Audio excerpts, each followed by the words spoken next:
WDTN, the station that's working for you. This is 2 News Now. All right, good morning all and happy Monday. To those of you who are joining us this morning on this day, big day today. It is Monday, December 1st. We have finally made it to the beginning of the final month of the year. I'm your host today. I'm Alexis Bellamy, joined by 2 News anchor Kayla Ferris. Kayla, happy December 1st to you. Good morning. Thank you so much. I'm happy to be here in December, and I hope all of you watching had a great Thanksgiving weekend. Enjoyed and ate good food. Yes, that's what it was all about, that camaraderie, family time. We have plenty of news to update you guys with, tons of stuff happening over the weekend that we got to get to. But first, it was beyond chilly outside this morning. We're going to touch in and take a look at what is happening out there today. Storm Team 2 meteorologist Jamie Jarosik is here to tell us a little bit about one, and I don't know if I'm going to like the answer to this question, Jamie, how long that cold will be sticking with us and if it is going to get any worse, and what else to expect. I mean, it's going to be around for a while. I was looking out at the 10-day trend, and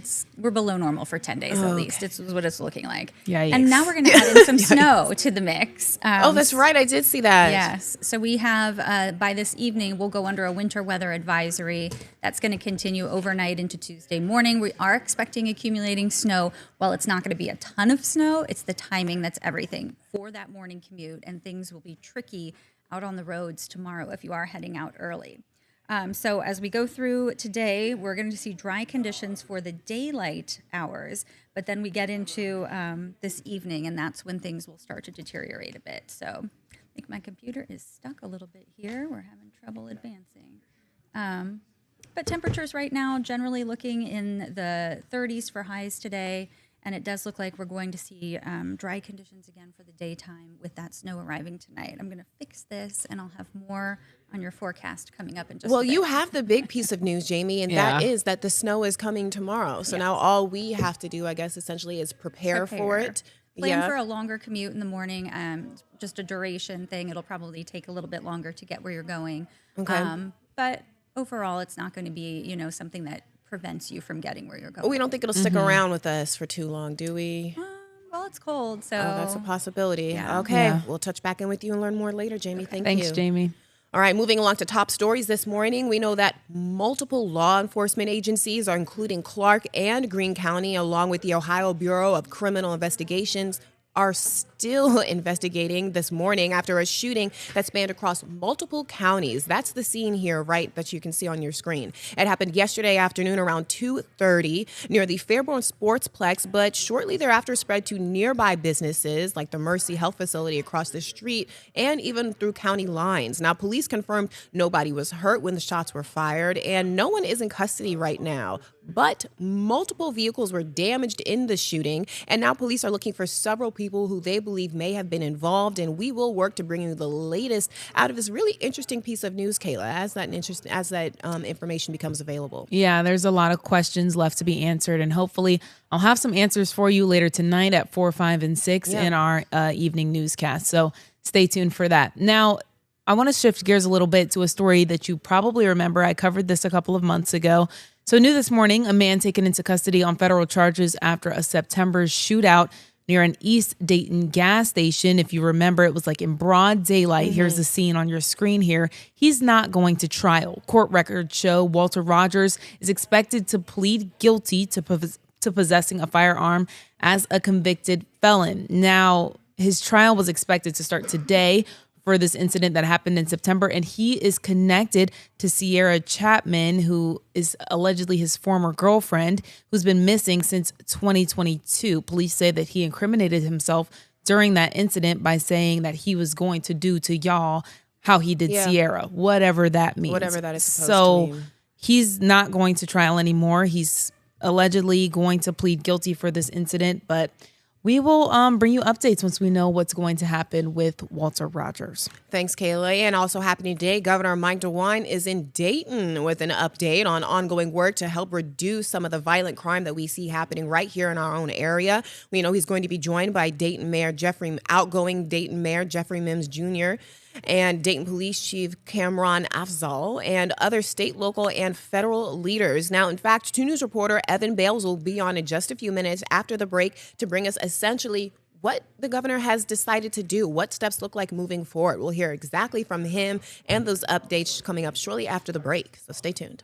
All right. Now moving to Springfield, there's a lot going on here in Springfield, especially when it comes to our housing shelters. So a housing shelter is set to close its doors beginning next year. That's just a month away. The Hartley House in Springfield says their finances are just not there, and they're dealing with a lawsuit. That lawsuit stems from a period during the COVID-19 pandemic, and now they're trying to raise $100,000 to stay open for a few more months. But the shelter's board chairman says it's only a Band-Aid to the problem. That's right. It's not a permanent solution. If they raise that money, they're accepting donations online and will continue to update the public on the status of its future. And unfortunately, that is a big that is a big ask, a lot of money, especially, I mean, no matter any time of year, that kind of money, but around this time of year. So we really hope that they get as much as they can. Like they said, a Band-Aid to the problem, but hopefully a better fix will be coming.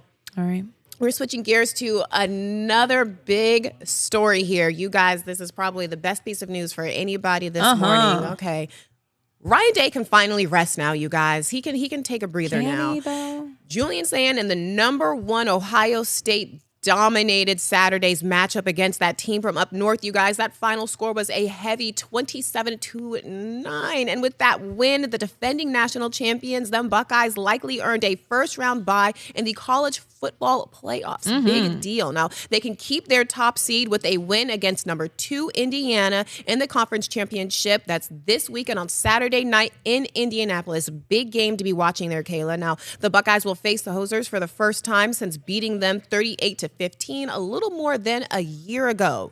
And Michigan will find out next Sunday where it plays in a bowl game with just pride at stake, essentially. But the big news here, look at that win from OSU. The Hoosiers are going down. Aren't they? They are going down. All right, and bring the predictions in. Ryan Day cannot rest yet because he needs to win the Big Ten as well. So he's closer to having a more fulfilling rest, I guess we can say. We will see.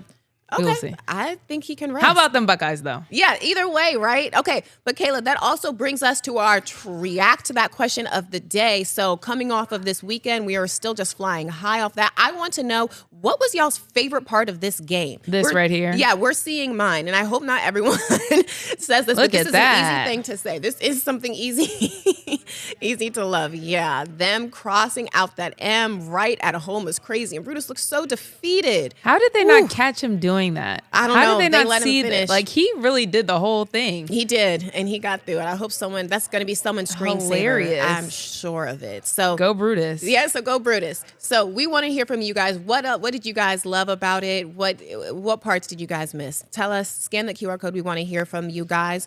We're going to switch gears one more time today. Today, it's December 1st. I've said it. It's the start to the final month of the year, but today also represents something else. We know today is World AIDS Day, and here to tell us a little bit about what today means is Dan Cefaletto with the Dayton and Montgomery County Public Health. Dan, good morning. Thank you so much for being here. Can you tell us a little bit about what this year's theme is and what it means to our community? Thank you for having me here today to discuss World AIDS Day. It's a day that we want to help bring attention to AIDS, remember those that we have lost, and also just demonstrate that there's hope for the future in terms of prevention and treatment for AIDS. So can you tell us a little bit about what this year's theme is and what it means and how you guys arrived at it too? Well, this is a national theme that is developed across the nation for everybody to really draw attention to the situation with HIV in this country. We want to also focus on the research that is being undertaken to help eradicate HIV in the nation, and also to reduce stigma around HIV and those who have it. Well, Dan, you mentioned stigma. Mm-hmm. What are some of those stigmas that should be disproven? Well, there's a lot of fear, and there's unknown in terms of people who have HIV. So when you go back and think about when HIV was first discovered and the amount of fear and different ways that people were treated who had HIV in terms of discriminating against them and also not being able to provide good treatment at the time. Well, now times have changed. There is a lot of treatment that is available for people. That is good news. Also, you can live a much longer life with HIV. When HIV was first discovered, the prognosis for people living a long time was not really there. But now, because of different treatments that have been developed, there is good news for people in terms of being able to reduce their viral load and to live a longer life with HIV.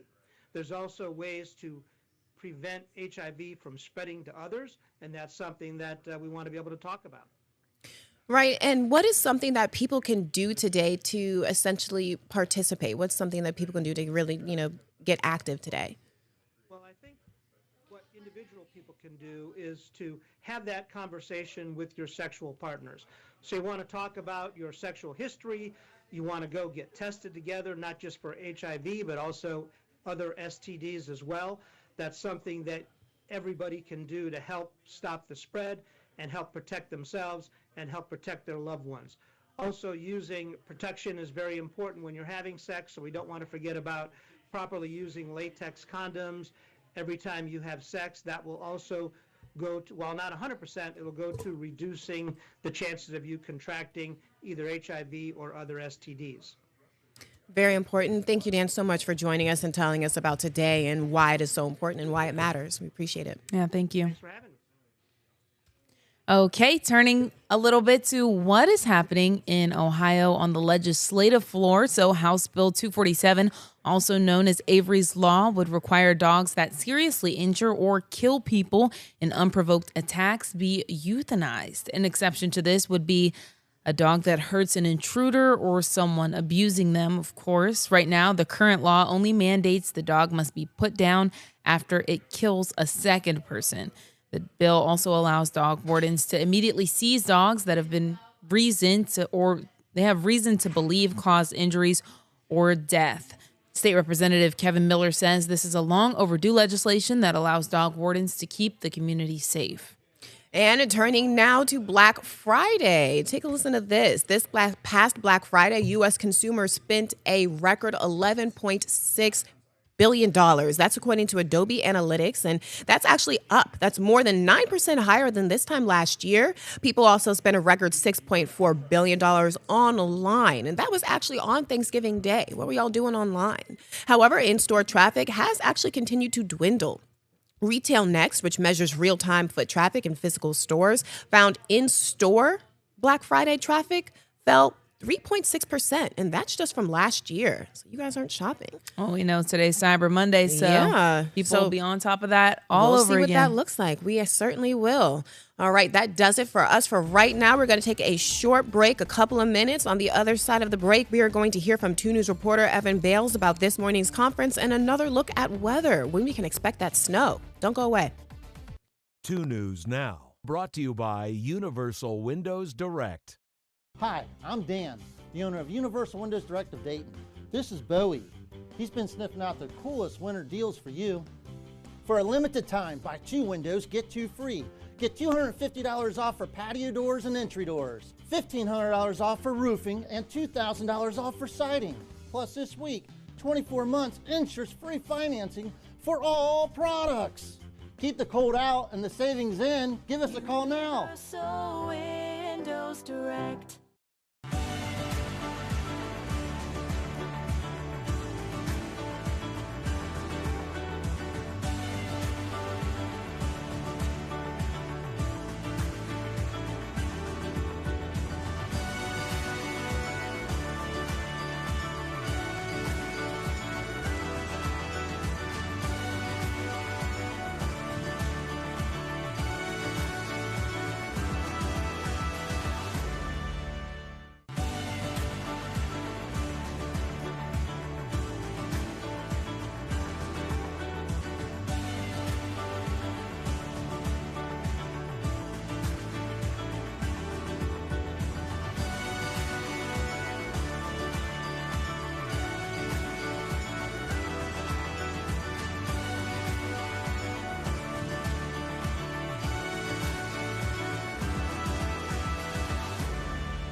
And we are back now, continuing on with that countdown to the 2026 Winter Olympics, you guys. We're continuing to get closer. We have just 67 days until the torch is lit, and almost 3,000 of the best athletes from all across the world will gather in Milan. And that's what you're seeing here. Take a look at this. We're showing you the view from our Olympic camp in Milan. It's about, 5:16 now there. Sun's going down, a little evening. The beautiful host city. Don't forget you can watch the games when the time comes on our station on WDTN. Don't forget about that. But speaking of games and the kind of things that's really going to keep your attention, you guys, we have another fun piece of news for you guys. Listen to this. A Miami Valley native is set to compete on Jeopardy, and that is happening tonight. Tonight, Libby Jones, who grew up right here in the Miami Valley, will make her debut. She's currently living in Davenport, Florida, but is originally from Springboro. So make sure to tune into Jeopardy later tonight and cheer Libby on.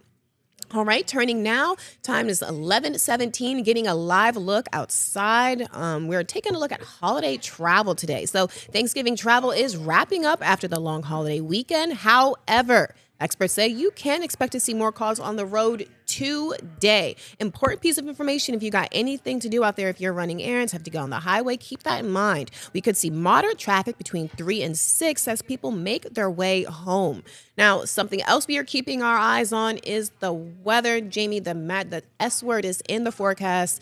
We are expecting snow. What can you tell us? What's going on there? All right. Well, for travel today, we don't have to worry about snow. It is just going to be cloudy. Okay. So that is good news. And the snow really doesn't get going until tonight into tomorrow morning. So the next commute that will be impacted is the drive to In work the morning. Tuesday in the morning, right? But right now you can see we have a little sun peeking through the clouds at times, but overall it's going to be a mostly cloudy day. And it's going to be dry throughout all of our daylight hours. It is going to be cold with highs only reaching the low to mid 30s today up across our northern counties, more like low 30s, Dayton southward, mid 30s. And snow will arrive after sunset. It will really increase in intensity approaching midnight and beyond, and then it will taper off as we go through sunrise Tuesday. So that's why we have that winter weather advisory in effect. On average, we're expecting anywhere from 2 to 4 inches across our area. Some spots may see some banding where you get even a little bit more on the higher end of this, and there may be a spot or two that's dealing with some dry air trying to roll in. So you may be close to 2, but not quite there. But that's kind of the average of what we're thinking with this system. The big thing that we need to keep in mind is the road conditions. Today, no problem. They are just dry, but tonight, roads are going to get slick with snow covering them, especially the untreated roads. The main roads might just be wet or slushy. And then on Tuesday morning, snow is going to be around early on. We'll have the potential for slick roads getting out to school and work. And there's the system back to the west. You can see all that snow moving through Missouri, back through Kansas, and that's all going to be heading our way. We already have a lot of cloud cover streaming out ahead of that. Here's the timing with future tracks, so you can see how today is quiet, just clouds through the drive home at 5, and then we head into the evening and night, and that's when the snow starts. It falls the steadiest between midnight and 2 or 3 a.m., and that's when some of the heavier snow will come down too. And then it'll pretty much be moving out as we go beyond sunrise tomorrow morning, getting back to dry weather for Tuesday afternoon. May even see the clouds break a bit late in the day. So today's high is 34. It's mostly cloudy, continued cold. Tonight, snow develops. It accumulates 2 to 4 inches through tomorrow morning, and then it winds down as we go through Tuesday morning. The afternoon just looks cloudy and cold with a high near 32. Fairly quiet weather for the rest of the week, but as I said earlier, it's just going to stay cold. Notice Thursday's high is 27, Friday morning down to 14. And we stay below normal right on through the weekend. Oh, Jamie, and I'm just looking at Thursday. Of course, I'm trying to get through tonight and excited for the snow, but that 27, it is not. That's the coldest of the whole week. I know. But we'll make it through the snow. Snow will be fine. Get some comfort food. Yeah, exactly. Dress warm. We're good. We'll be fine. We'll be fine. Thanks for that, Jamie. Okay. Moving on, one of the most impacted industries is also one of the top purchases this time of year. Listen to this. It's the toy industry. Toy shop owners in Central Ohio say stocking shelves came with some extra hurdles this year. Most U.S. toy sales are sourced from other countries. Some shop owners are saying they've tried a lot of new things, from changing suppliers to even ordering ahead. So that's something to keep our eyes on as we move through the holiday season. And speaking of toys, listen to this. Gem City Market is now accepting donations for kids K through 12 for this year's toy drive. And get this, it starts today. So the market is taking items like stuffed animals and sporting goods, along with games, gift cards, and more. The official toy drive event will take place on December 20th. That's from 3 to 5 in the Gem City Market Community Room.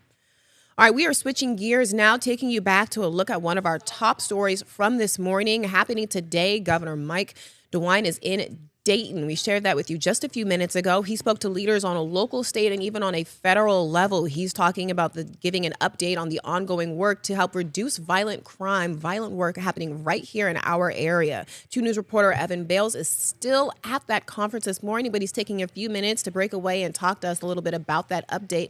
Evan, and good morning. What did the governor have to say about what's going to be done about violence moving forward? Good morning. Thank you for having me. We wrapped up maybe around 10 minutes ago with that press conference, where we heard from a multitude of people, including the governor. And essentially what this all boils down to is that, according to them, they're seeing some progress in terms of deterring violent crime, and that they want to keep this momentum going. Right. So what does he need or is asking for from the community when it comes to making this happen and making those physical actuations actually come to life? So what it all boils down to is the continued cooperation between them, the Ohio Department, Public Safety, and the local police departments, especially the Dayton Police Department, on just continuing to their main target here are repeat violent offenders. And so what they're going after right now is just continuing their data-driven approach to, keep an eye on the people that are continuing to repeat these crimes and making sure that those people do not go back out in the street. And you just mentioned it there a little bit. You said that the main thing they're targeting here is repeat offenders, people who have been doing this for a while. So with that being said, did he address at all the difference in violent crime this year versus last year and what he's hoping to see as far as a decrease? Yes, no, absolutely they did. So I believe that between this year and last year, they saw an 18% drop in, or an 18% reduction in violent crimes. So, the data proves that, I guess at least the initiative that they have going is making an impact. Right. Perfect. Evan, thank you for that update. I know you're staying on this story later, so we'll stay with you for this evening and see what happens with that. On the other side of the break, we've got to look at those react to that responses, how you guys felt about OSU's game, and what's coming up in Living Dayton. You guys don't want to miss it. Don't go away.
Welcome back, everyone. We're taking a look at those react to that responses this morning. What did y'all love about that game over the weekend? That's what we want to know. So, reading those off, the score and Brutus in the end zone. I ordered the shirt. He's got a shirt shirts already?